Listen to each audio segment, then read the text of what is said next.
आजादी का सुलगता अंगार हूं मैं, आजादी का सुलगता अंगार हूं मैं, प्रलय का क्षुब्ध पारावार, प्रचंड गांडीव की डंकार हूं मैं। गुलामी की जंजीरों का जिंदा कफन हूं, गुलामी की जंजीरों का जिंदा कफन हूं। आजाद हिंद फौज की रगों में खौलता खून हूं मैं। अरे जख्मी चीखते भारत के प्रतिशोध का जलता आक्रोश, फूटते ज्वालामुखी सा क्रांति का उद्घोष, सुभाष चंद्र बोस हूं मैं, सुभाष चंद्र बोस हूं मैं। संसद भवन के इस ऐतिहासिक केंद्रीय कक्ष में उपस्थित माननीय लोकसभा अध्यक्ष जी, मां भारती की सभी संतानों को मेरा आदाब, नमस्कार।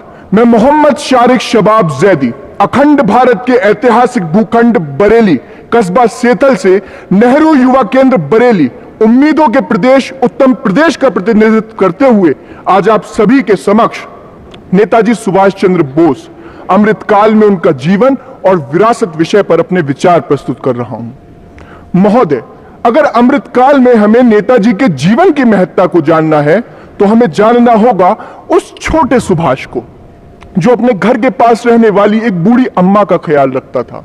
हमें जानना होगा उस सुभाष को जो एक संपन्न परिवार में पैदा होने के बाद भी लावारिस शवों का अंतिम संस्कार करवाता था। हमें जानना होगा उस सुभाष को जो BA अर्थात कला में स्नातक करने के बाद एक कलाकार नहीं बल्कि मां भारती की सेवा करने वाला क्रांतिकार बन गया। महोदय, नेताजी सुभाष चंद्र बोस अमृतकाल में युवाओं के लिए मिसाल हैं। नेताजी कोई व्यक्ति नहीं है बल्कि एक व्यक्तित्व है, और यह नेताजी जैसा व्यक्तित्व ही हो सकता है जो तुम मुझे खून दो मैं तुम्हें आजादी दूंगा, इन चंद शब्दों से पूर्वी एशिया में अंग्रेजों के विरुद्ध एक दो नहीं बल्कि लाखों लोगों का जन समूह खड़ा कर देते हैं। ये नेताजी ही हो सकते हैं जो ICS की परीक्षा चौथे स्थान के साथ उत्तीर्ण करने के बाद केवल यह कहकर त्यागपत्र दे देते हैं कि मैं रामकृष्ण परमहंस और विवेकानंद के आदर्शों पर चलने वाला सुभाष अंग्रेजों की गुलामी नहीं कर सकता। और उनके इसी पराक्रम को याद रखने के लिए 8 सितंबर 2022 को जब दिल्ली में राजपथ का नाम बदलकर कर्तव्य पथ किया गया तो हमारे देश के माननीय प्रधानमंत्री श्री नरेंद्र मोदी जी ने वहां पर नेताजी की प्रतिमा का अनावरण भी किया।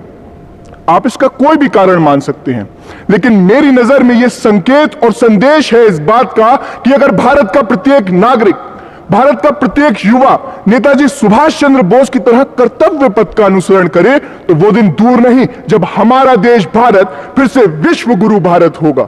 और अंत में इस देश को नेताजी सुभाष चंद्र बोस की आवश्यकता क्या है इसको उजागर करती हुई 4 पंक्तियां प्रस्तुत कर रहा हूं कि घोर अंधियार है उजास मांगता है देश, घोर अंधियार है उजास मांगता है देश, छाया पतझार मधुमास मांगता है देश, कुर्बानियों का एहसास मांगता है देश। अरे एक बार फिर से सुभाष मांगता है देश, एक बार फिर से सुभाष मांगता है देश।